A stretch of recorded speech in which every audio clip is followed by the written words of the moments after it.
Hello दोस्तों, कैसे हैं आप सब। एक नई वीडियो पर फिर से आप लोगों का स्वागत है। आज हम लोग पढ़ेंगे कुछ नई चीजें। जैसे मैं कहूं बट का मतलब, आप कहेंगे इसमें नया क्या है। इसका मतलब तो किंतु परंतु मगर या लेकिन है। और अगर मैं कहूं बट का मतलब के सिवाय के बगैर भी होता है, तो आप कहेंगे अरे ऐसे कैसे, बचपन से तो हमने इसका मतलब किंतु परंतु लेकिन या मगर पढ़ा है। कुछ ऐसे ही वर्ड्स हम इस वीडियो में डिस्कस करने जा रहे हैं दोस्तों, जो एज अ प्रपोजिशन कुछ और मतलब देते हैं और एज ए कंजक्शन उनका कुछ और अर्थ निकलता है। Now let's start this video. शुरुआत हमने बट से की थी, तो क्यों ना इसी वर्ड से हम इस वीडियो को स्टार्ट करें। देखिए, बट का मतलब होता है किंतु या लेकिन, मगर। जैसे कि कहें I called him but he didn't come, मैंने उसे बुलाया लेकिन वो नहीं आया। I called him but he didn't come. देखिए, बट का मतलब किंतु परंतु तब होगा जब बट के बाद आने वाले सेंटेंस होंगे। आने वाला एक वर्ड नहीं होगा, बल्कि उसके बाद सेंटेंस होगा, यानी सब्जेक्ट वर्ब और ऑब्जेक्ट होगा। एटलीस्ट सब्जेक्ट और वर्ब तो होगा। जैसे I called him but he didn't come, तो ही सब्जेक्ट है, डिन यानी कि हेल्पिंग वर्ब और नॉट है, फिर कम यानी वर्ब है। तो जब बट के बाद सेंटेंस आए तो बट जो है एज अ कंजक्शन यूज होगा और इसका मतलब होगा किंतु परंतु मगर या लेकिन।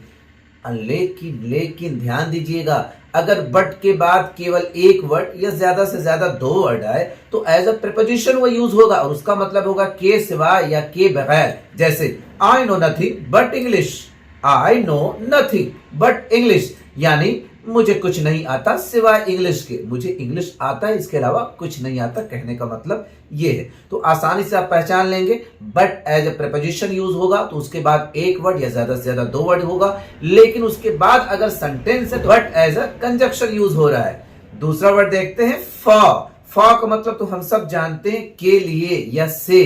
जैसे कहें दिस इज फॉर यू, यानी ये आपके लिए है। इट्स वीडियो फॉर यू, ये वीडियो आपके लिए है। और अगर इसका ऐसे यूज करना हो, यानी जिसका मतलब से निकले, जैसे I have been working for 2 years, मैं 2 साल से काम कर रहा हूं, यानी फॉर का मतलब यहां से हो जाएगा। लेकिन फॉर का मतलब चूंकि भी होता है दोस्तों। जैसे I can't go to market for my clothes are dusty, मैं बाजार नहीं जा सकता क्योंकि मेरे कपड़े गंदे हैं। I can't go to market for my clothes are dusty, यहाँ पे फॉर का मतलब चूंकि। और यहां भी ध्यान दीजिएगा, जब for as a conjunction use हो रहा है तो इसके बाद पूरा का पूरा सेंटेंस है।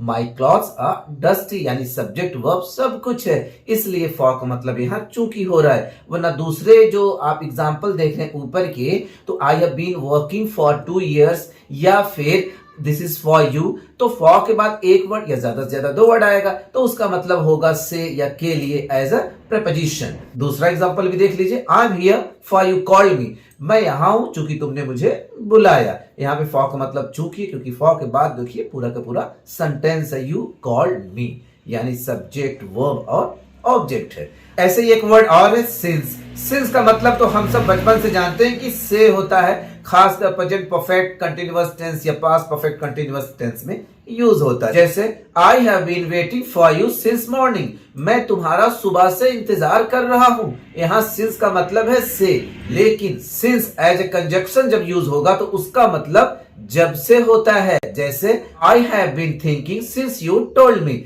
जब से तुमने मुझसे कहा है मैं तुम्हारे बारे में सोच रहा हूं। देखिए, सिंस का मतलब जब से तब हो रहा है जब since as a conjunction use हो रहा है। देखिए, सिंस के बाद पूरा का पूरा सेंटेंस है, लेकिन जब since as a preposition use हो रहा है तो उसके बाद एक या दो वर्ड है, जैसा कि पहले एग्जांपल में है। और है अंटिल।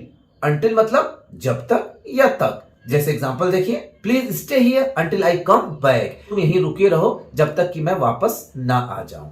यहाँ पे अंटिल का मतलब है जब तक। एक और example, I will come back until 2 o'clock, मैं 2 बजे तक वापस आ जाऊंगा। I will come back until 2 o'clock, मैं 2 बजे तक वापस आ जाऊंगा। यानी अंटिल का यहाँ पे दो मतलब है, एक तो है जब तक, दूसरा है तक। अब आप कहेंगे अंटिल और टिल में फर्क क्या? कोई फर्क नहीं है दोस्तों। देखिए, टिल जो है बहुत ही फॉर्मली यूज होता है, जबकि अंटिल आजकल चलन में है, तो इस तरह से ये दोनों वर्ड ही यूज होते हैं। आप टिल का यूज करें, दिल करे तो अंटिल का यूज करें, खासकर ऑफिस में टिल का ही यूज करिएगा। देखिए दोस्तों, दोस्तों आज वीडियो में हमने ये सीखा कि अगर कुछ words as a preposition use होंगे तो उसका कुछ और मतलब होगा, उसके बाद एक या दो वर्ड होंगे, लेकिन एज अ कंजक्शन अगर यूज होगा तो उसका कुछ और मतलब होगा और उसके बाद पूरे के पूरे सेंटेंस होगा। अगर ये वीडियो आपको यूजफुल लगी हो तो कमेंट करके जरूर बताएं। फिर मिलते हैं नेक्स्ट वीडियो पे। शुक्रिया दोस्तों।